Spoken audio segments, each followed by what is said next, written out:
It's a quiet Southern California morning, perfect for a live bait fishing adventure to Catalina Island aboard the Tail Chaser, one of Southern California's best-known charter boats. On board today is local angler Paul Hoof, radio host Phil Friedman, and Sean Watson and Steve Marks, who are working to ensure the future of our West Coast fisheries through the Pew Charitable Trust Pacific Ocean Conservation Campaign. Right now we're in the North Basin of Newport Harbor, and we're going to be going up to the harbor entrance and pick up some live bait from the receiver there.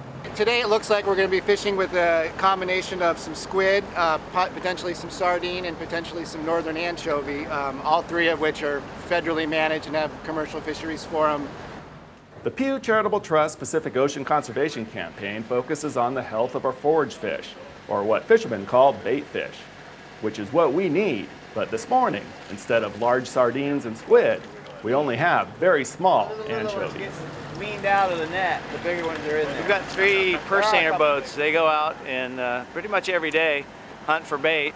Been tough this year though. The bait's hard to find. The anchovies have been all on the 2 to 3 inch size, kind of small. When we picked up anchovy at the bait shop, you could tell they're all real small. But today, hopefully, we'll be using these to go out and have some fun and catch some fish. Calico bass.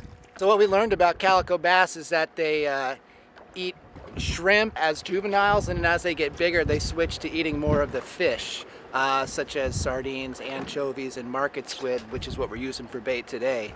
Let's put on a squid, throw it out of the boiler, hold on. It's a whale.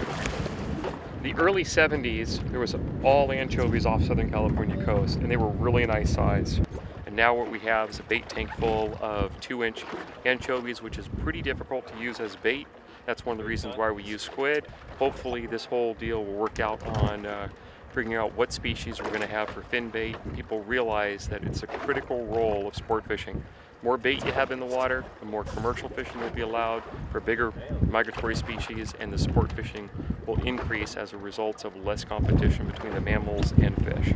We've got an incredibly productive ecosystem here off the west coast of the United States.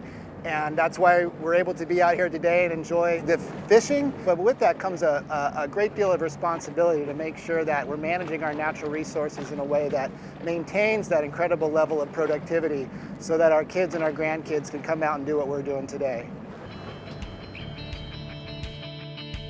This episode was brought to you in part by the Pew Charitable Trust Pacific Ocean Conservation Campaign. Learn more about Pew at pewtrust.org.